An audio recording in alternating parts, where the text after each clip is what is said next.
O que será que mais afeta a nossa saúde? Comer um docinho todos os dias ou não comer nada e exagerar no final de semana? Quanto tempo será que o nosso corpo demora para se recuperar daqueles períodos de exagero? Carboidrato, açúcar, gordura ou álcool? O que será que faz mais mal para o nosso corpo quando a gente exagera? Esses e outros assuntos a gente vai conversar no episódio de hoje.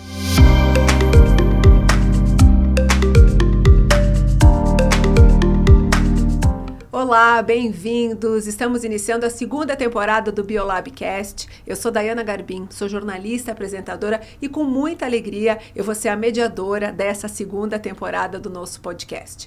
Aqui a gente vai conversar sobre temas relevantes que podem ajudar você a cuidar da sua saúde e da saúde da sua família. Nós vamos receber a cada novo episódio médicos, especialistas renomados para conversar sobre esses temas e também pessoas para compartilhar suas experiências. E agora, para que mais pessoas possam acompanhar a nossa conversa, eu vou fazer uma audiodescrição. Nós estamos num estúdio com uma mesa grande, 3 microfones, uma televisão grande com o logotipo do nosso Biolabcast e eu estou recebendo 2 convidadas. Eu, Dayana, sou uma mulher de 42 anos, de pele clara, cabelo claro e olhos claros e estou usando também uma roupa de cor bege e eu estou recebendo aqui 2 médicas, a doutora Tatiana Gabi. Doutora Tatiana, bem-vinda. Muito obrigada, é uma verdadeira alegria estar aqui, agradeço demais o convite. Eu sou uma mulher de pele clara, cabelos longos e escuros, estou com uma tiara e estou vestindo uma roupa verde.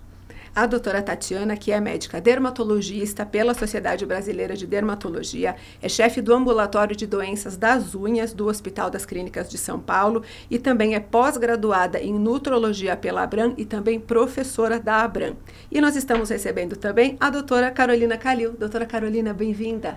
Muito obrigada, é um prazer estar aqui com vocês e um prazer poder falar um pouco sobre essas questões de exageros. Eu estou muito feliz de estar aqui. Eu sou uma mulher alta, de 1,80, cabelos escuros, pele bronzeada, estou usando um macacão preto. A doutora Carolina, que é endocrinologista pela UERJ, subespecialista em comportamento e transtornos alimentares e também pós-graduada em psiquiatria pela Santa Casa de São Paulo. Vocês viram que eu estou recebendo aqui 2 super especialistas para a gente conversar sobre esse tema que é tão importante, porque, doutoras, eu penso, se a gente fala de exagerar, né? Quem nunca exagerou na vida? Você exagera às vezes nas férias, no Natal, naquela ceia maravilhosa, numa festa. Mas quando esse exagero vira um estilo de vida, é que eu acho que começa a ter os impactos para a nossa saúde e é sobre isso que a gente vai conversar agora. Eu queria dizer para vocês, antes da gente entrar na nossa conversa, que esse nosso episódio está disponível em todas as plataformas de streaming, também pelo YouTube. Se você quiser acompanhar a gente pelas redes sociais, tem o QR Code aqui na tela para você acompanhar sempre que tiver um episódio novo e acompanhar também as nossas publicações ao longo do mês. Doutoras, vamos lá. Primeira coisa que eu queria trazer aqui para a gente. Por que a gente fala tanto de exageros em final de ano, começo de ano e esse período de férias? De fato, a gente fala, né, chutar o pau da barraca. É isso mesmo que a gente acaba fazendo? Eu acho que todo mundo já passou por essa experiência, né? No consultório, quando chega o começo do ano, já vem as pessoas se explicando. Doutora, eu não tomei o remédio, mas você sabe como é que é, fim de ano, não sei o quê. Então, assim, acho que todo mundo tem essa vivência, né? Independentemente de atender ou não atender na área da saúde.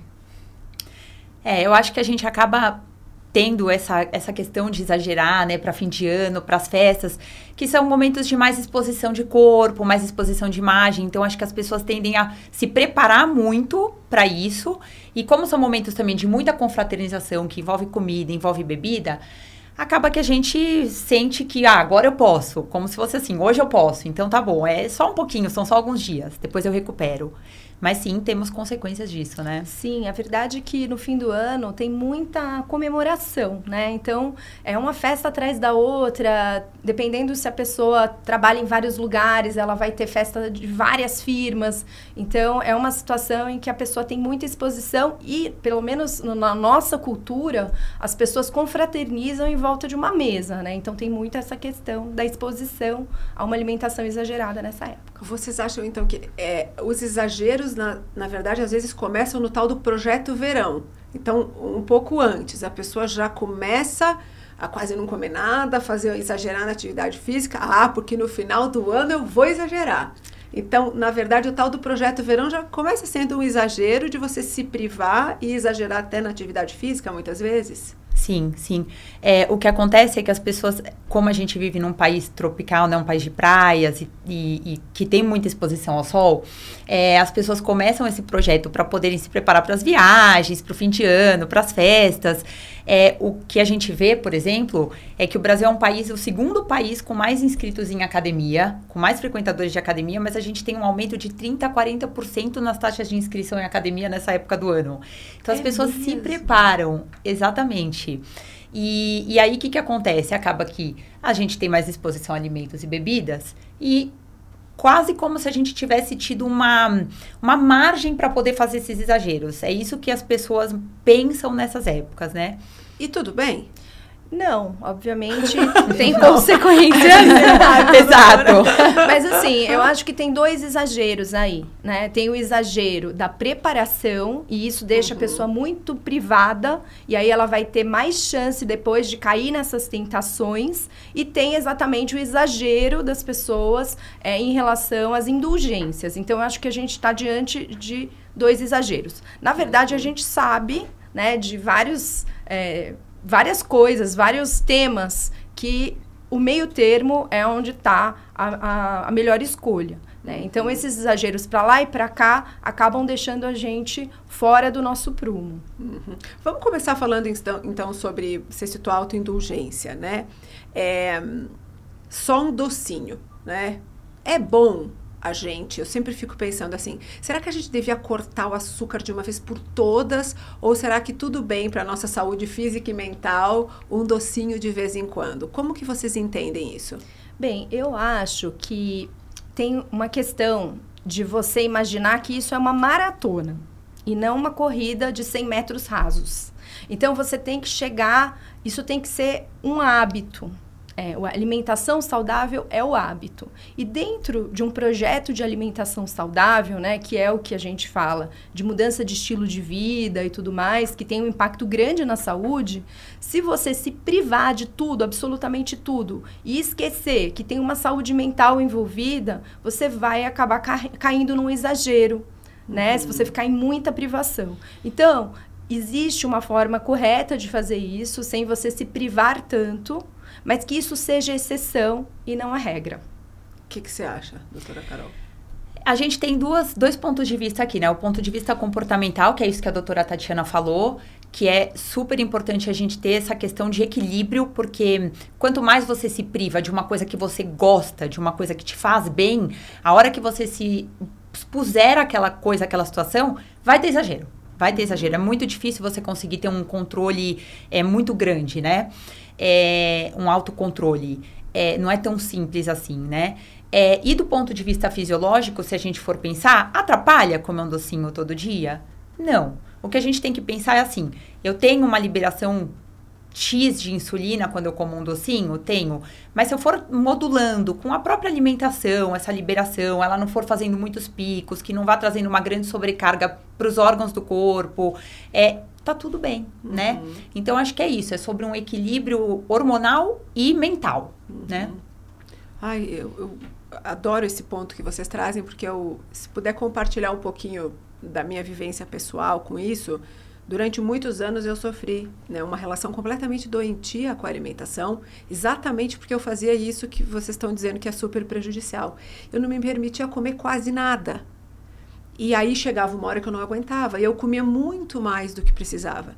Então, vivia uma vida super restrita, sabe? Quase não comia carboidrato, não comia açúcar, fazia ginástica demais. Era de segunda a sexta, era desesperador, assim, às vezes terrível. Eu passava um dia comendo uma maçã, era muito doentio. E no final de semana, eu dizia, já que eu comi um docinho, aí eu comia desesperadamente uma quantidade de comida muito maior do que seria saudável. E isso trouxe tanto sofrimento na minha vida, e hoje quando eu vejo as pessoas dizendo, ai, açúcar deveria ser proibido, não, eu fico pensando, meu Deus, mas isso vai te levar até mais problemas muitas vezes, porque essa questão comportamental que você colocou, né? Exatamente. É muito interessante porque eu vejo muito, né, essa questão do comportamento alimentar e tem uma frase que eu ouço dos pacientes no geral, quando eles começam a tratar isso, entender o processo de equilíbrio alimentar, que é assim, nossa, eu tô me sentindo livre. Isso. Eu tô me sentindo, assim, tranquilo, sabe? Tô me entendendo, liberdade, exatamente, que é isso, é você ter, porque você tem a opção, né, não vai sair, você não vai entrar no supermercado e não vai ter lá a prateleira com os biscoitos doces, mas é a opção de falar assim, eu posso comer só um pouquinho, satisfazer aqui minha vontade e tá tudo bem, né, então esse equilíbrio é fundamental. Eu acho que tem muito sofrimento, né? Muito sofrimento envolvido nesse julgamento que a pessoa faz do hábito, porque ela sabe que não está certo. Sim. De alguma forma, ela se julga muito. E essa autocobrança que eu acho que é muito prejudicial. Porque daí entra também uma questão da autopunição. A dieta restritiva é uma punição para o que você comeu errado. E aí você entra num desequilíbrio. Auto-julgamento, é muito ruim. É muito sofrimento. Você não dorme bem, você não consegue performar bem, já vai atrapalhar nos seus relacionamentos. Então, você acaba entrando numa seara que acaba atrapalhando várias áreas da sua vida, né? Então, isso que é ruim demais. Não, e Tati, mais importante que isso, quando a gente entra nesse modo de vamos para um extremo ou outro, a vida das pessoas quase que 90%, 80% da vida das pessoas gira em torno de comida, gira em torno de alimentação. O que eu vou fazer? Ah, nossa, minhas amigas me chamaram para comer. Será que eu vou porque eu vou comer? Ou, nossa, eu só vou comer, então, todas as pizzas do restaurante. A pessoa se isola. Exato. E pode acabar adoecendo seriamente. Com certeza. Por causa disso, né? Sim. A gente tem visto o crescimento do número de transtornos alimentares, questões emocionais relacionadas, depressão, ansiedade, relacionado a esse sofrimento com a imagem corporal, com o peso corporal, numa sociedade que julga muito, né? Quem está acima do peso, enaltece tanto a magreza, então as pessoas ficam perdidas. E daqui a pouco, eu sempre brinco assim que eu vivia completamente desconectada da minha fome e saciedade. Totalmente. Quando eu comecei a fazer o meu tratamento, porque eu precisei fazer tratamento com psiquiatra, com psicólogo, nutricionista, eu precisei entender o que era fome e o que era a saciedade. Como se você estivesse aprendendo de novo. De novo. Então, quando a pessoa que está nos assistindo vive completamente aprisionada na alimentação, doutora Tati, ela precisa se reconectar com esses sinais dela, de fome e saciedade, porque senão ela vive presa a uma dieta e ela nunca consegue entender quando ela comeu o suficiente, ou até mesmo o que ela gosta de verdade, não? Exatamente. Mas eu vejo, né, que nessa situação específica que você relatou, assim, pra gente, que muita gente sofre com isso, existe também uma oportunidade de uma reconexão, né? Então, assim, eu acho que toda doença, ela traz um aprendizado, né? Óbvio que a gente não quer ficar doente, a gente quer se prevenir, mas toda essa situação que a gente sofre na nossa vida, que a gente tem contato, ela traz uma coisa bacana, que é o outro lado, de você aprender a se reconectar, você ter essa oportunidade mesmo de fazer essa diferença. E, às vezes, até inspirar as pessoas à sua volta, né? Me lembro de um paciente que tinha uma doença da pele e que, realmente, ele tinha obesidade, o tratamento ia piorar a obesidade dele, porque o tratamento era feito com corticosteroides, a Carol sabe, e aumenta o apetite e tudo mais. E a gente propôs uma mudança de estilo de vida para ele, para que ele pudesse fazer o tratamento, melhorar a inflamação sistêmica. E ele inspirou a família inteira dele nesse processo, né? Então, irmão, mulher, pai, mãe, todo mundo fez o processo do emagrecimento e da conexão com a saúde. Então, eu acho que é uma coisa, que é uma oportunidade também. Você trouxe o ponto da família, né? Carol, você que é uma estudiosa do comportamento alimentar, a nossa relação com a alimentação tem muito a ver com a relação da nossa família. Muito. Esse é um hábito familiar, não é? Muito, muito. Nas entrevistas de consultório, eu geralmente pergunto, assim, como que era a relação da família com a alimentação e principalmente da família com a alimentação da pessoa. Porque, assim, a gente tem que pensar que o adulto, ele é, em termos alimentares, tal, que ele foi exposto, né? E o que ele foi cobrado. Então, tem muita cobrança. Hoje, a gente vê muita mãe condicionando a alimentação dos filhos, cobrando, restringindo, né? Quando, na verdade, a gente precisa também manter o equilíbrio nessa fase da vida. E isso é muito importante, entender o que é fome, o que é saciedade. Que esse é um ponto que as pessoas se perdem mesmo, assim. As pessoas acham que fome é quando começa a já ficar com aquele estômago que grita, aquele bafo de boquinha que falta comida. E na verdade, ela vem antes disso, né? Então, todo esse processo, a gente tem... Você vê as crianças se alimentando, elas se alimentam super bem. Elas sabem comer. Elas têm isso que a gente perde ao longo da vida de tanto fazer regime, né? Exatamente. Exatamente. Exato. E de pais que ficam cobrando, de pais que não dão limite, por exemplo. É muito difícil criar a alimentação de uma criança. Nem me fala, eu tenho uma de 4 anos em casa, tô sofrendo. Também tô lá penando em casa. Mas é muito importante, porque a gente tem que manter isso. Se a gente mantém o princípio da fome e da saciedade, o corpo é super inteligente. Ele sabe trabalhar em cima de fome e saciedade. Então, a gente teria menos problema em relação à alimentação. Então, para fechar essa conversa sobre o permitir-se, o ideal é isso, que a gente se permita comer o que a gente gosta, ter os pequenos prazeres na alimentação. Entretanto, a gente não pode comer tudo que a gente gosta o tempo todo. Eu acho também que a gente tem que aprender a gostar de coisas mais saudáveis. Tem muito adulto com paladar infantil por aí, isso não é uma crítica, é uma constatação. E assim, eu acho que a partir do momento que a pessoa se permite experimentar um alimento novo, ela pode começar a gostar. E existem formas de fazer isso de uma forma extremamente saudável e deixando a pessoa feliz com o que ela está comendo ali. Eu acho que uma coisa importante, a gente tem que lembrar que a alimentação é saúde, primeiro de tudo, né? Que é uma coisa que as pessoas esquecem. Então, a gente buscar uma alimentação saudável não deveria ser uma questão... Claro, tem gente que quer ter um corpo X, Y, essa é uma outra questão, mas assim, teria que ser uma questão de saúde. Eu tiro dos alimentos o que eu preciso para minha máquina sobreviver. E aí, a gente tem alimentação por prazer e a gente tem alimentação social que tem que entrar. Né? Certeza. Mas não pode ser o predominante, que é o que acontece muitas vezes, né? Eu queria começar a falar um pouquinho sobre as consequências para a nossa saúde, né? Porque a conta chega. Uma vida com hábitos alimentares, e depois a gente vai falar um pouquinho aqui ainda de hábitos de sono, de descanso, de atividade física, de como é que a gente previne, né? Da prevenção, que é uma das coisas mais importantes. Mas agora eu queria trazer as principais consequências da gente viver com o hábito alimentar totalmente com alimentos não saudáveis, ultraprocessados. De fato, o corpo vai mandar a conta? Vai. Porque é o seguinte, a gente tem que entender primeiro o que é um ultraprocessado, que eu não sei se o pessoal de casa sabe o que é um ultraprocessado.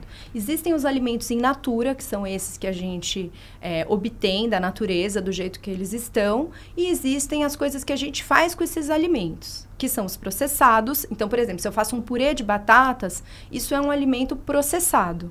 Mas se eu pego um extrato X, misturo com outra coisa, daqui a pouco eu tenho um salgadinho de milho, isso é um alimento ultraprocessado. Não tem mais nenhum resquício do milho ali. Né? Já virou outra coisa. Químicos, conservantes, estabilizantes. A gente vai ver um monte de ingredientes na embalagem e a gente vai naturalmente desembrulhar e não descascar esse alimento. Aí fica a dica. Eu amo essa definição, sabe? Quando eu aprendi isso, a minha vida começou a mudar. Porque, olha bem, gente, a gente não se dá conta disso. Tudo que você abrir um pacote, tem muita coisa dentro. Tudo que você descascar vai ser mais saudável para o seu corpo, né? Exato. Parece tão bobo e tão simples, mas toda hora na sua vida, no seu dia, se você pensar entre descascar uma banana e abrir um pacote, tem muita diferença para a saúde, Exatamente. né? E aí, o que eu queria falar sobre o ultraprocessado é que ele traz sabores que não existem na natureza. Né? Como se a assim? gente, por exemplo, se a gente pensar numa fruta, abacate. O abacate é gorduroso, mas ele não é doce. A uva é super doce, ela é praticamente água, assim como a melancia. Então, essa combinação de ultraprocessados traz pra gente a gordura e o açúcar juntos. E aquilo explode no seu paladar. E a gente ainda tem um paladar ali ancestral em que os nossos antepassados longínquos morriam de fome, né? Então, Sim, a gente por tem... isso que é fácil a gente ficar maluco e não parar de comer. Exatamente. Então, esta combinação não existe na natureza. Não, né? Olha, então, que curioso. vai burlar os nossos sistemas de fome, recompensa, saciedade, saciação. Então, fugir dos ultraprocessados é sempre uma boa dica. Que mais? Mas a conta chega mesmo, né? Porque você começa a consumir alimentos com excessos, né? Então, a gente tem excessos de açúcar refinado, excessos de gordura. E, provavelmente, em algum momento, você está começando a fazer uma inflamação do organismo, né? E, provavelmente, você vai ter doenças relacionadas a isso. São alimentos com uma densidade calórica importante e que a gente não consegue parar de comer, entendeu? Então, a gente acaba comendo muito mais calorias e todos esses produtos que são nocivos, excesso de açúcar, excesso de gordura saturada, de sal, excesso de sal, gordura trans que não tem na natureza. Então, tudo isso sobrecarrega o nosso organismo. E aí, isso que pode levar diabetes, colesterol alto, hipertensão, a gordura no fígado. Claro que tem predisposição genética também envolvido, né? Mas a gente sabe que que uma alimentação pouco saudável, associada a um ganho de peso, associada a hábitos de vida ruins, a gente pode acelerar ou até virar um gatilho para essa predisposição, né? Então, sim, eles prejudicam muito nesse sentido. O que você está nos explicando é que, por exemplo, se você vem de uma família com obesidade, se você tem essa predisposição, mas se você conseguir mudar o seu comportamento alimentar e os seus hábitos, talvez você consiga não ser obeso. Sim, é isso. Sim, porque a gente tem uma coisa no organismo que a gente chama de epigenética, que aí é um conceito um pouco mais atual e um pouco complicado de explicar, mas basicamente, para o público geral, a gente consegue mudar as estruturas da nossa célula e as memórias da nossa célula. E quando a gente adquire hábitos saudáveis, a gente consegue essa mudança, uma possibilidade de mudar a história da nossa família. Lógico que, poxa, eu tenho uma família diabética e eu faço de tudo para evitar, mas eu tô ficando ali pré-diabético, tudo bem, né? Às vezes a gente não consegue ter o controle. Não conseguimos controlar tudo. Mas a gente consegue não acelerar esse processo. Exato. Então tem muito ganho, que é uma coisa muito importante, porque as pessoas não percebem o ganho que elas têm quando a doença é muito silenciosa.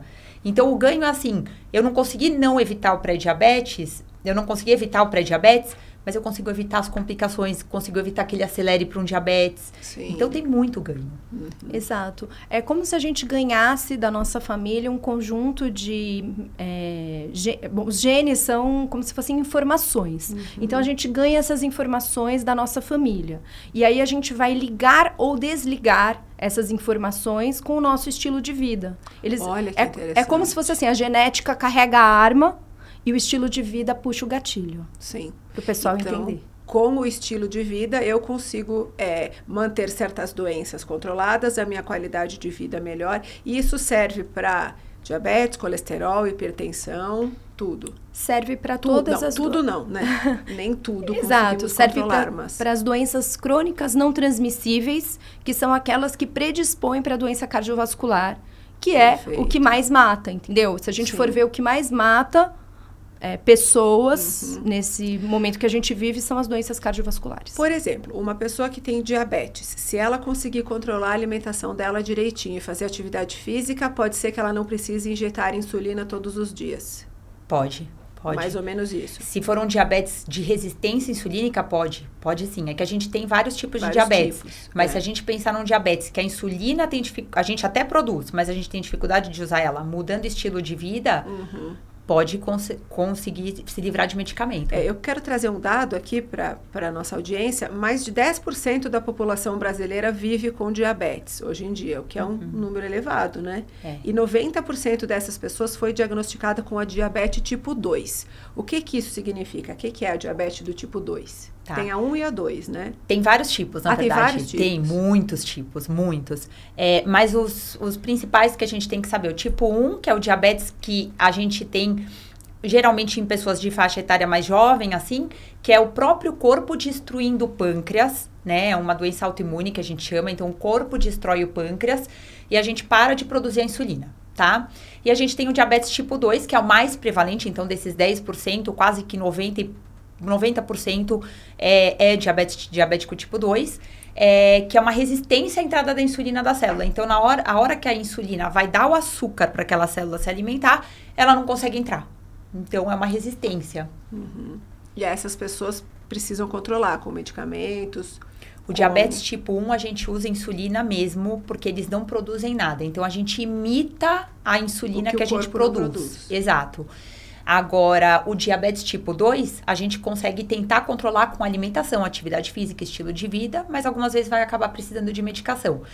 E a gente tem que lembrar que muitos diabéticos tipo 1 hoje em dia têm diabetes tipo 2 associado, porque eles acabam ganhando muito peso, acabam tendo hábitos ruins, que piora muito o prognóstico desses pacientes, né? Então, sempre vale a pena cuidar dessa parte para que tenha uma boa... Qual é o impacto, doutoras, da diabetes na saúde da pessoa em geral? Bom, diabetes é uma doença que pode afetar vasos sanguíneos, que isso é o principal pra gente, né? A nossa principal preocupação. A gente lembra muito de retina, né? Do olho, a gente lembra muito de rim e a gente lembra, infelizmente, muito das amputações. Mas a gente tem que lembrar que vaso sanguíneo tá no cérebro, tá no coração, né? Então, os impactos são aumento de doença cardiovascular e complicações renais, complicações oftalmológicas, né? No olho, complicação de pele mesmo. E a pessoa que tem uma alimentação com alimentos de muito açúcar, muita gordura, uma alimentação inadequada, ela pode desenvolver diabetes? Se ela não nasceu com diabetes, ela pode desenvolver por maus hábitos? Pode.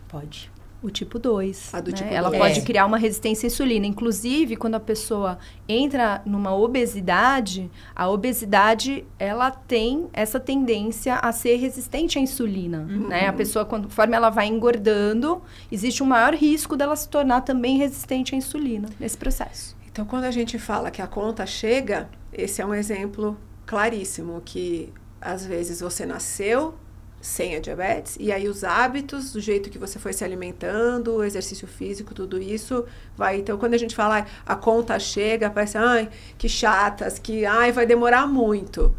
Às vezes não é isso, né? A gente vê... Bom, o meu irmão mais novo começou a desenvolver diabetes do tipo 2 com 26 anos, 27. Olha, super jovem. Super jovem. E antes disso... Acima do peso, ele tá? Acima do peso.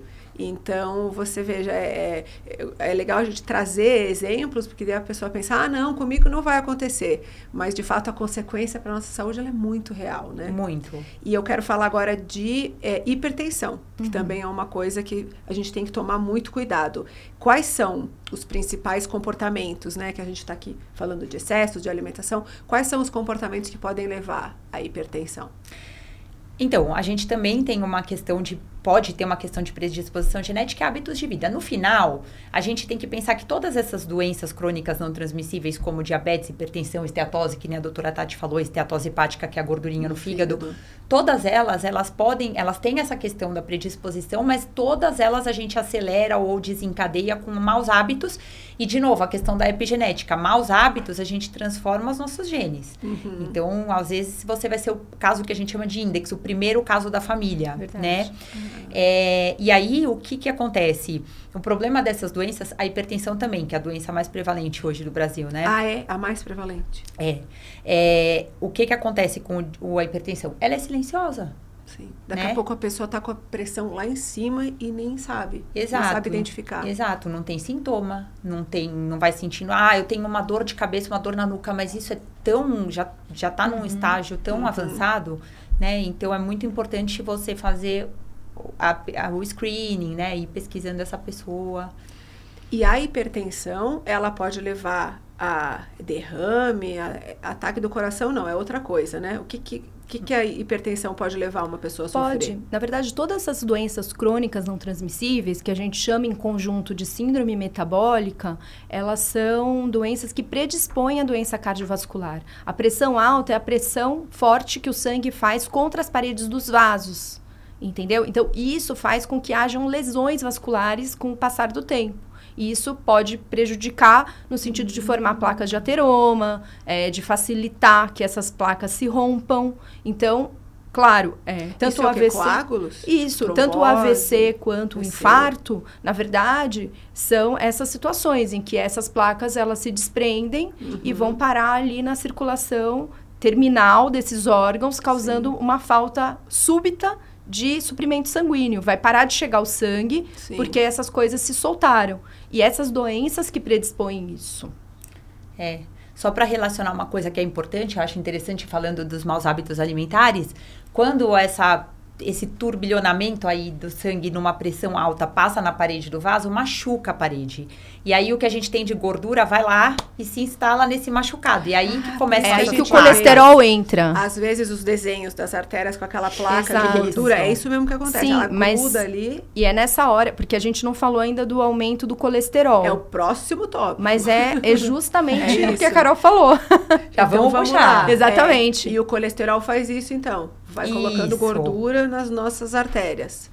Aí, o que acontece? O nosso corpo entende que aquilo ali tá errado, tenta atacar, e aí começam a surgir essas placas de ateroma, que são os futuros problemas para quem vai ter algum desfecho cardiovascular, um infarto, um AVC, né? Então, aí, olha como a somatória das coisas... É tudo interligado, né? E veja bem, o colesterol também é causado pela alimentação, por ingerir muita gordura, mas não só. De novo, tendência familiar alta, parte genética. Tem gente que faz toda a alimentação correta, infelizmente, continua ainda com o aumento do colesterol aumentado, porém, tem toda esses benefícios de fazer esse cuidado geral, porque existem outros elementos que vão precipitar tudo isso.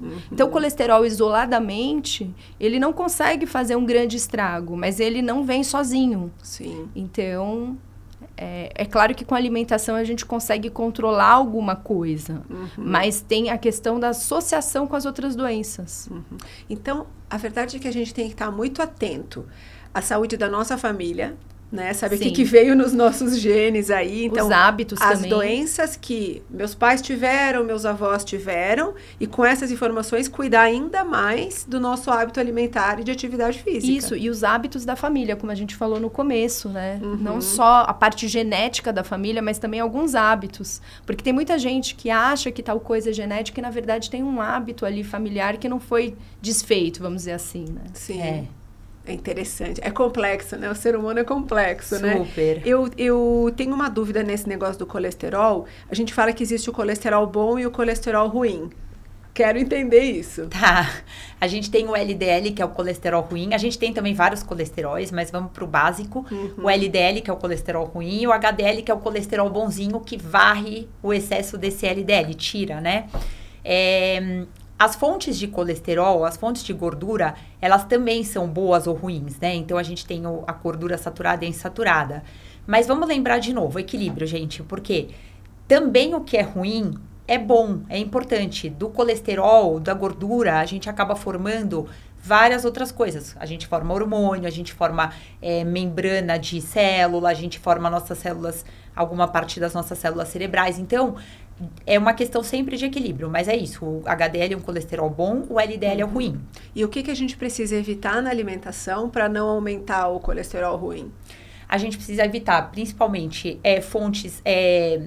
gordura de carne, gordura de laticínios, que são as gorduras saturadas. Saturadas, exatamente. Tá. Que estão, então, em carnes, laticínios... Produtos de origem animal, geralmente, tem bastante gordura saturada. Não estou dizendo aqui nada... Pra tirar da vida. Eu não estou falando isso. Mas existe em maior quantidade. Então, precisa cuidar, de novo, do equilíbrio. Exato. Por isso que eu dei até uma engasgada, porque, assim, a minha preocupação é a gente não mostrar que isso é ruim e tirar. Porque é importante a gente ver que também tem um lado bom de consumir isso. Sim, claro, perfeito. Eu não sei o que eu fui no médico uma vez, não me lembro agora, e eu sou gaúcha.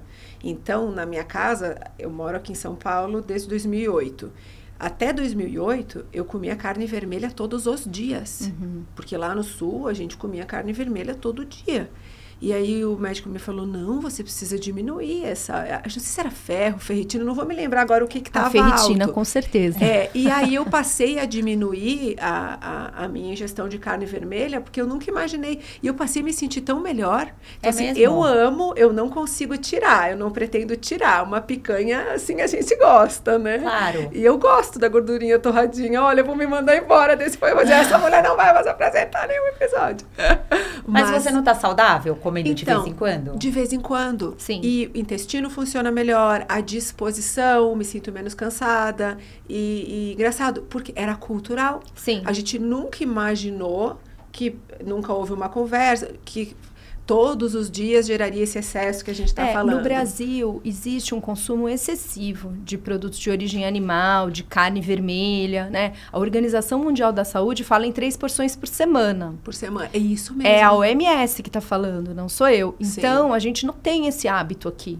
É realmente... A gente come bem mais, A gente come mais. E aí a gente deveria... Porque você pensa, mas se eu tirar isso, eu como o quê? Então os peixes são ricos em ômega 3, que é uma gordura poliinsaturada, que tem efeitos muito benéficos. E também a gente precisaria aumentar verduras, folhas, isso sem nenhuma dúvida, né?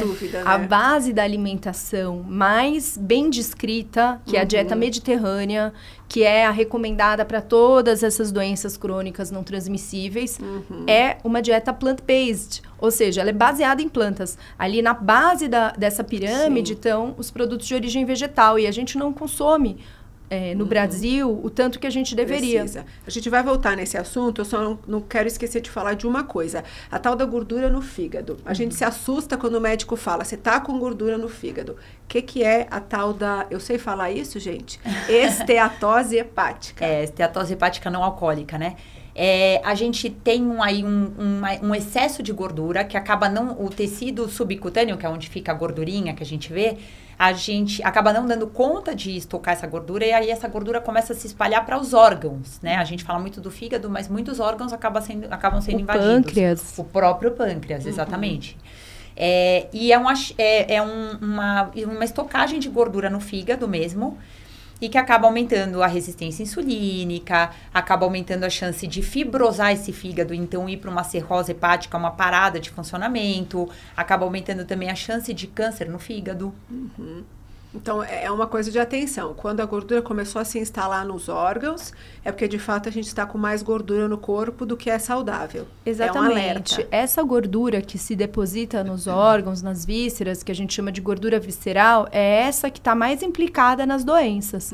A que fica no nosso subcutâneo, enquanto está lá, pode não ser estético, pode não ser bonito, mas metabolicamente é uma gordura que é mais, entre aspas, saudável do que essa gordura que fica entre as vísceras. Essa gordura visceral, ela é a pior de todas. É a grande vilã. Perfeito. Agora eu queria entrar em outras questões, né? A gente fala que esses hábitos, todos esses exageros, trazem a conta para o nosso corpo. Que outras doenças que a gente não citou aqui, que o excesso de peso, a alimentação não saudável pode trazer? Por exemplo, uma coisa que me ocorre agora é a sobrecarga das articulações, né? A gente sabe que joelho sofre, quadril sofre. O que mais a gente precisa ficar atento, assim, quando a gente fala de ter uma vida em que o exagero virou a regra e é o hábito do dia a dia? Essa questão da sobrecarga das articulações é bem importante, da saúde óssea também é bastante importante. Tem uma questão que eu estava pensando aqui, até ia puxar, que é o câncer, né? Exato. O aumento... Tem a ver com a alimentação? Total. Tem. As doenças de pele, da própria doutora Tati. Exatamente. As doenças de pele, as doenças inflamatórias, psoríase, o próprio envelhecimento da pele, né? Então, assim, eu lembro aquele momento que você estava falando de doença silenciosa, que ninguém presta atenção.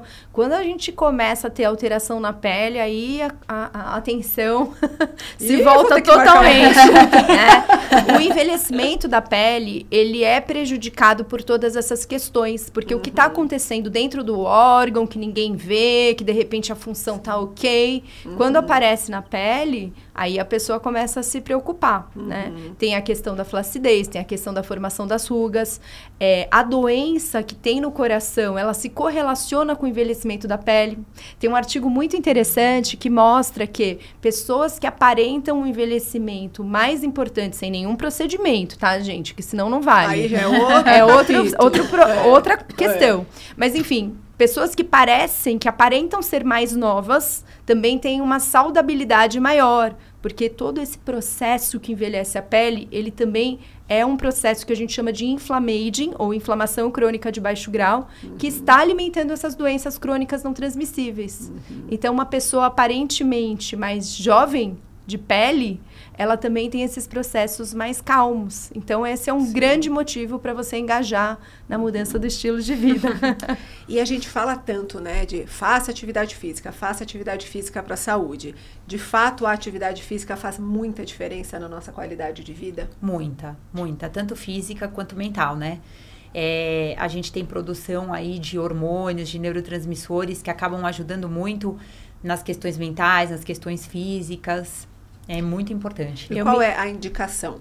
Pelo menos 3 vezes por semana, pelo menos 30 minutos por dia? 300 minutos por semana é o que tira você da zona do sedentarismo. 300 minutos de exercício físico durante uma semana. Tem que dividir aí um pouquinho por dia, então. Tem que dividir um pouquinho por dia, porque assim, é muito melhor você fazer exercício físico sempre, mesmo que seja pouco por dia, do que você pegar um dia a cada 15 dias e se matar na academia.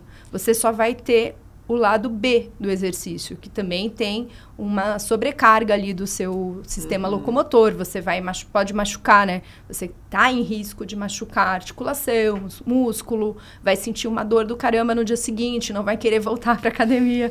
Então, devagar e sempre é sempre interessante. De novo, equilíbrio, né? Equilíbrio. E assim, tem uma coisa muito legal do exercício físico que eu acho que é importante a gente salientar, que o músculo, ele é um grande equilibrador da glicose que está no sangue. Quando a gente faz exercício, o músculo abre uma boca que independe da insulina para captar esse açúcar que está a mais no sangue. Que interessante. E isso traz vantagem para tudo. Que legal. Quando a gente tem que priorizar um exercício, uma atividade física, priorize o exercício resistido, priorize a musculação. Ganho de massa muscular. Musculação. Porque massa muscular... Engraçado, a gente pensa que é o aeróbico. Vamos queimar as calorias do que a gente comeu. E não, exato. Né? Primeiro porque o músculo melhora essa sensibilização da insulina, melhora essa captação de glicose. O músculo é produtor de alguns hormônios importantes também. E por último, que eu acho que é interessante para quem quer uma perda de peso saudável e sustentada, ele melhora o metabolismo, né? Sim. Ele acelera o metabolismo. Então é isso mesmo que falam. Quanto mais massa muscular você tiver, mais o seu corpo sozinho já vai gastar energia para manter essa massa muscular. Exato. E assim, dependendo do quanto você tem de massa muscular, você tem menos risco de, por exemplo, Alzheimer, né? E a gente está falando de musculatura de membro inferior. Tem estudos correlacionando a quantidade de músculo que a pessoa tem nas pernas, coxas, quadril, etc., com o risco de Alzheimer. Mas tem uma coisa que aí eu acho que você de casa vai se empolgar agora. Aumenta a produção do colágeno, fazer exercício físico. Tem um estudo super bacana que saiu ano passado com mulheres japonesas que tinham meia idade. Então, perimenopausa e menopausa. E exercício físico resistido, que é a musculação, que a Carol falou, que é o melhor exercício para isso que eu vou falar agora. E as outras fizeram exercício físico do tipo aeróbico. Ambos tiveram resultados interessantes, melhorando a qualidade da pele. Mas quem fez o exercício resistido teve produção de colágeno. Isso no intervalo de pouco tempo, tá? Foram, se eu não me engano, 6 semanas, que já deu para ver uma diferença na produção dessas substâncias no sangue e também alteração na própria pele. Que interessante. Então, olha que coisa bacana. A gente está falando de uma coisa que faz bem para a mente, porque já está comprovado, né, por inúmeros estudos, quanto o exercício físico faz bem para a nossa saúde emocional, para as emoções, regulação emocional. Faz bem para o corpo, para você ficar mais forte, dá o colágeno. Então, é completo, né, o benefício da atividade física. Com certeza. Eu me lembro na pandemia que a gente fechou as academias, eu dei uma pirada. Eu tive que descobrir um lugar que, na verdade, era o prédio de um colega que tinha lá, porque no meu prédio não tem academia, para eu poder me reconstruir como pessoa. E assim, que eu fiz o primeiro exercício físico, todos aqueles pensamentos, né, que estavam na minha cabeça, pandemia, quem é que está doente, quem é que não está, aquilo se dissipou. Porque os exercícios produzem substância. Eu tenho um caso recente de um paciente que eu atendo no consultório, é um italiano. Ele estava num quadro assim muito importante de depressão e ansiedade. é um cara até que atendia, ele fumava durante o atendimento online. E aí eu fui estimulando ele a ter melhores hábitos de vida, começar atividade física. A hora que ele entrou numa atividade que ele gosta, que ele foi perseverante naquela, entendeu a importância e começou a fazer quase assim 2 vezes por semana, 3 vezes por semana, que é baixo ainda, ele conseguiu, foi o momento que eu consegui tirar a medicação, assim, ótimo. Claro que com o tempo certo, muito. Ele tá super bem, nossa, muito legal. E eu acho que o importante é começar, né? Se você só puder começar com 1, 2 vezes por semana, 20, 30 minutos, comece. Exato. É isso. Porque é muito difícil, e essa é uma das perguntas que eu queria trazer para vocês, né? Eu queria, agora que a gente está se encaminhando para os nossos últimos 15 minutos, eu queria conversar sobre prevenção, redução de danos. A gente precisa prevenir todas essas coisas, né? Mas é tão difícil mudar um hábito. Por que é tão difícil mudar um hábito, como um hábito alimentar ou o hábito do exercício? Um hábito, ele tem que ter uma iniciativa, ele tem que ter uma constância e ele tem que ter uma recompensa. Esse é o principal ponto de vista, esse é o principal ponto do hábito. E a recompensa, como a gente falou no vídeo, às vezes de uma doença silenciosa, a gente não vai enxergar essa recompensa, né? Que a gente está desacelerando, que a gente está controlando, que a gente está prevenindo uma complicação. Então, o hábito tem que ter uma recompensa. A mudança de hábito, nos estudos, a gente demora mais ou menos de 20 a 300 dias para conseguir mudar um hábito. Isso pode ser muito variável, com uma média aí de uns 2 meses, né? Mas precisa da constância, da perseverança, que a gente só vai conseguir com a recompensa, né? Que muitas vezes não é vista. Por isso que é importante, quando for mudar um hábito, procurar uma ajuda profissional, de um profissional de saúde, porque às vezes é essa pessoa que vai te mostrar a recompensa da sua mudança de hábito, né? E de coisas que estão muito enraizadas. Você já tem aquela educação, você já tem aquele comportamento de base. Então, a mudança é muito difícil. O que eu falo para as pessoas não tenta mudar tudo ao mesmo tempo de uma forma muito brusca, porque a gente não vai conseguir. Eles saem do consultório da endócrino, vou me inscrever na academia, vou comprar todos os produtos light do mercado. Não é assim, calma, uma coisa de cada vez. Vai mudando, com calma. Você ficou 40, 30 anos assim, não vai mudar em um, né? Exato. Quem começa rápido, a chance também, né? Quem vai acelerado, a chance de parar é muito grande. E é aprendizado, né? Eu acho que se a gente parar para pensar que todos os dias a gente toma banho e escova os dentes, a gente tem que, de alguma forma, cuidar da nossa alimentação e da nossa saúde todos os dias. Se você ficar sem tomar banho e sem escovar os dentes, você sabe o que acontece. Exato. Só que com a alimentação e o exercício físico, a gente não entende assim como um cuidado.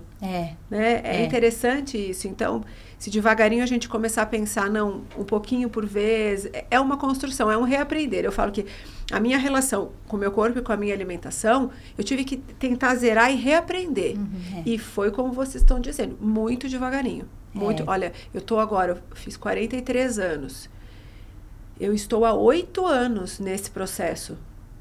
E agora que eu me sinto livre. De 1 ano e pouco pra cá, que como você trouxe, que você reaprender a se alimentar, a comer com calma, sem aquela urgência, sem esses exageros, essa liberdade, essa sensação de liberdade. Mas é uma jornada. E sempre será, porque a nossa vida é manutenção, né? Exatamente. Mas aí fica um pouco automatizado, assim. Sim. Às vezes, quando o paciente está muito grave, o que eu acabo fazendo? Vamos supor, ele começa a fazer um relatório de alimentação com nota de fome, nota de saciedade, para ele mesmo entender. Porque é o que eu falo para os pacientes. Você para tomar banho. Você não toma banho lendo um livro. Você para prestar atenção no seu banho. Você passa o sabonete, você está prestando atenção que você limpou. Para comer é a mesma coisa. Você tem que parar, prestar atenção, entender tudo que você está passando naquele momento, né? Sim. Eu queria falar um pouquinho mais sobre a prevenção de todas essas doenças que a gente comentou. Então, a gente falou aqui de diabetes, de gordura no fígado, de pressão alta, de colesterol. A gente já falou um pouco, mas eu queria retomar. Existe prevenção para todas essas doenças que a gente está falando? Então, para todas essas doenças que a gente está falando, quando a gente pensa no tratamento, que vai muitas vezes ser medicamentoso, a etapa 0 de todas elas, de todos os graus, é realmente o que a gente chama de mudança de estilo de vida. O que significa mudança de estilo de vida? Sair do sedentarismo, que é muito importante, né? Essa questão do sedentarismo é muito é uma epidemia silenciosa. Muitas pessoas, e assim, muitas das coisas que a gente fazia antigamente, elas estão muito automatizadas, né? Então, por exemplo, quando eu era criança, eu levantava para mudar o canal da TV. Agora tem controle remoto. Agora não tem mais... O vidro do carro, O vidro do não carro. faz mais nem assim. Elevador, Verdade. escada rolante, não ter que sair de casa para comprar nada mais. Agora você pede tudo online, enfim. Olha, se a gente perceber, a gente passa um dia inteiro sem dar 10 passos. Exato. Não é verdade? Exato. Para fazer as coisas básicas. E antigamente não, quando eu era jovem.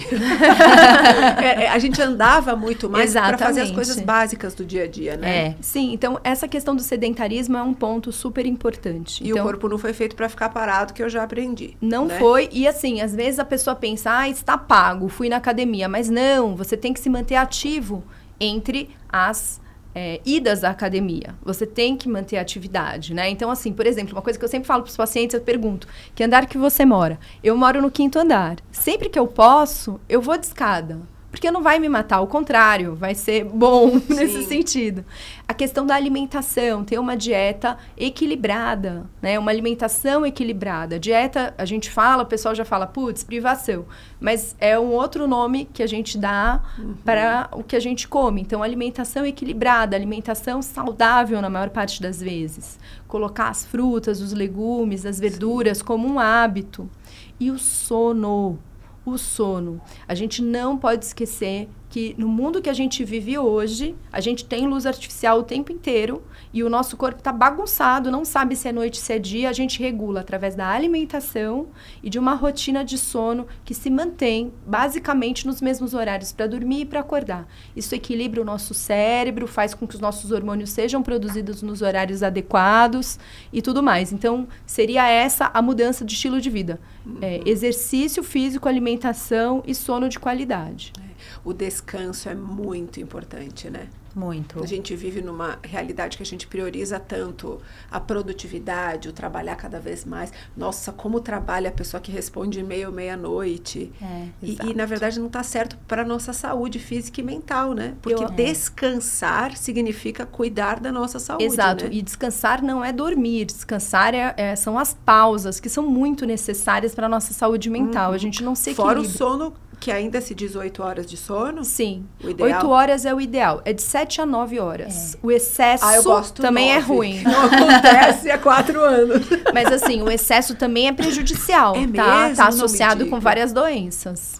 Não, eu tô brincando aqui, gente. Mas então, saudável de 7 a 9 horas, aí cada pessoa... Exato. Isso.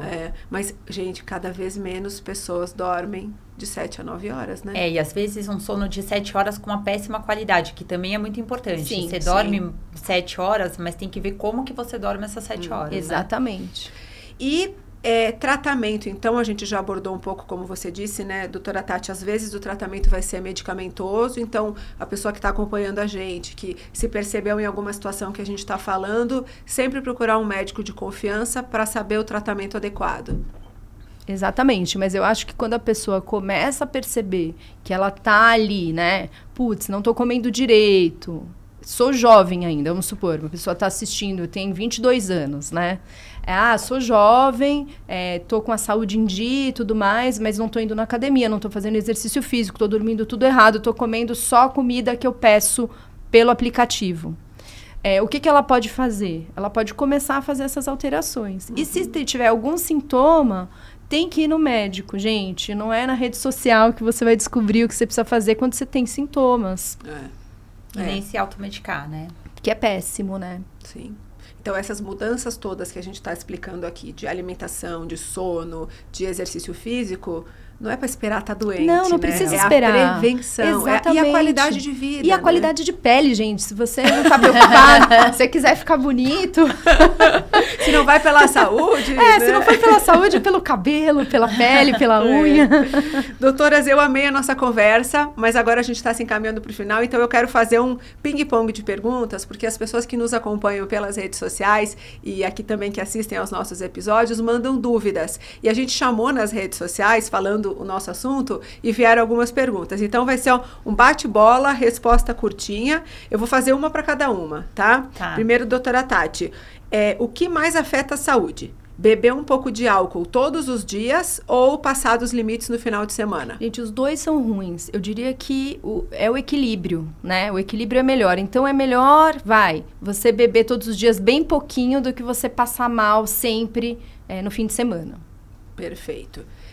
Doutora Carol, é possível compensar um dia de exagero de alimentação com um dia de alimentação saudável e práticas de exercício ou é mito? Se a gente for pensar em perda das calorias que a gente consumiu, sim, é possível. O problema está na questão comportamental, né? Que aí já entra em outro lugar, que a gente começa a fazer toda hora essas compensações, já não é tão legal. Então, o ideal é o que a gente vem comentando aqui desde o início, o tal do equilíbrio. Exato. E se fizer um dia de exagero e no dia seguinte quiser dar uma descansada, curtir com os amigos uma prainha, tá tudo bem, gente. Ninguém vai engordar, ninguém vai ficar doente por um dia de exagero. Uhum. Doutora Tati, o que faz mais estrago? Adorei essa pergunta. Um docinho todos os dias ou chutar o balde no dia do lixo? Eu odeio essa coisa. Eu acho horrível chamar a comida de lixo, gente. Não, me dá uma coisa no o seu corpo, né, de lixo, a comida de lixo. Não. Então, assim, olha só. Mas é tão comum nas redes sociais a gente ver isso, e besteira, né? Comer besteira. Eu acho assim, tem gente que realmente precisa do tal do docinho. Tem impacto. Mas existem nutricionistas maravilhosas que constroem cardápios incríveis. Então, todo dia um pouquinho é melhor do que você ficar tendo essas chutadas de balde sucessivas aí, com uma certa frequência. Eu acho isso péssimo. Perfeito. Doutora Carol, quanto tempo o corpo leva para se recuperar dos excessos cometidos nas festas de fim de ano? Aí vai de cada organismo, né? Depende da resposta de cada organismo. Depende como que a gente vai fazer essa reconstrução alimentar. Depende como a gente vai fazer essa reconstrução de hábitos. Não tem um tempo certo. 48 horas depois você tá livre de tudo isso. Por exemplo, pode ser que num desses exageros você entre num gatilho para alguma questão. Exato. Né? A gente não sabe. Então, como a doutora Tati falou, tudo que é exagerado pode te levar para um problema um pouco maior do que fazer o consumo de leve, assim. Com certeza. Doutora Tati, só os doces contêm açúcar ou onde o açúcar está escondido? Olha, o açúcar, que é a glicose, né, que a gente chama, ela vai estar escondida em todos os farináceos. Tudo que tem farinha vai acabar virando, aquilo é um amido, que é um açúcar, é tipo um açúcar escondidão, assim. Então, pães, tortas, tudo isso vai acabar virando açúcar, gente. Essa que é a verdade. E por fim, doutora Carol, carboidrato, açúcar, gordura ou álcool? Qual desses é mais prejudicial para o corpo quando passamos da medida? Olha, uma boa pergunta. Difícil essa pergunta. Eu sei. Porque, o que você falaria? Álcool, gente, álcool. Porque todo o resto, de uma certa forma, tem um benefício ali, né? Apesar do açúcar excessivo, açúcar adicionado também não ser bom, pelo menos tem na fruta. Que fruta que tem álcool, naturalmente? Mas eu acho que eles estão perguntando de uma coisa mais tipo mais açúcar refinado, carboidrato refinado. É que o álcool você pode ter lesões mais agudas. Exato. Você pode ter uma lesão renal aguda, você pode ter eu acho mais assim, problemas você não a curto tem prazo. É que álcool é polêmico, né? Mas eu acho assim que não tem um número X assim seguro para você falar consumo de álcool é seguro. Não é. Entendeu? Sim. A gente tem a parte mental, psicológica, social que envolve essa situação, mas e as várias doenças, Desculpa. Né? Não, tá certo. Eu penso assim. Pôr o seu ponto de vista. Não, mas ótimo. Que eu acho que é muito difícil porque vai para uma questão um pouco mais mental, um pouco mais de comportamento, né? Sim. De novo, todos os exageros são ruins. Mas pensando em quadros mais agudos, com certeza o álcool está certa. Doutoras, eu amei. Quero agradecer muito a participação de vocês. Espero que você que está nos acompanhando tenha gostado dessa conversa. Eu estou feliz que eu acho que a gente conseguiu trazer pontos muito importantes aqui. Aprendi muito, tirei muitas dúvidas, amei. Quero deixar esses nossos minutos finais para vocês deixarem o recado para o nosso público, as considerações finais de você. Bom, o que a gente pode falar é equilíbrio, gente. Equilíbrio é a chave de tudo. Não tem problema em fazer o consumo de coisas que a gente gosta, né? Mas, de novo, dentro de um quadro onde tudo esteja fluindo muito bem. Sem excessos, sem ir para os extremos. Essa é a grande chave, é o grande segredo da vida, né? E lembrar que a gente está prevenindo muita coisa que às vezes a gente não sente, que a gente não vê. E que, no final de tudo, a gente vai ter uma grande recompensa, né? Mas é isso. procure um profissional de saúde sempre. Esse que é o recado. Eu queria agradecer muito, eu achei que foi muito bacana a nossa conversa, também aprendi bastante. E o que eu queria deixar para todo mundo é a reflexão de que a saúde, quando ela transborda, é que a gente tem a beleza. E que comprometer a nossa saúde para ter beleza, como a gente tem visto alguns exageros, o pessoal fazendo vários procedimentos estéticos, pode deixar você sem saúde e sem beleza. Então, eu gosto de uma frase que diz que beleza é a saúde que transborda. Doutoras, muito obrigada mais uma vez, um ano abençoado para nós.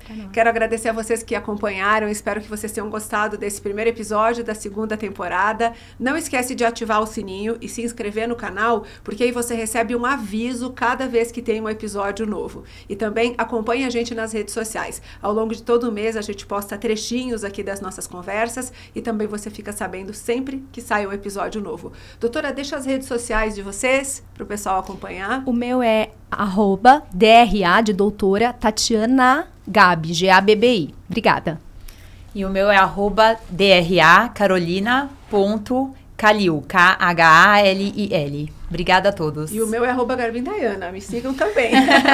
Doutoras, a gente tem um presente para vocês. Oh, que legal! Uma sacolinha cheia de presentes. Ai, que delícia! Doutora, obrigada. Obrigada. Obrigada. Gente, mais uma vez, obrigada. E a gente espera vocês no próximo episódio.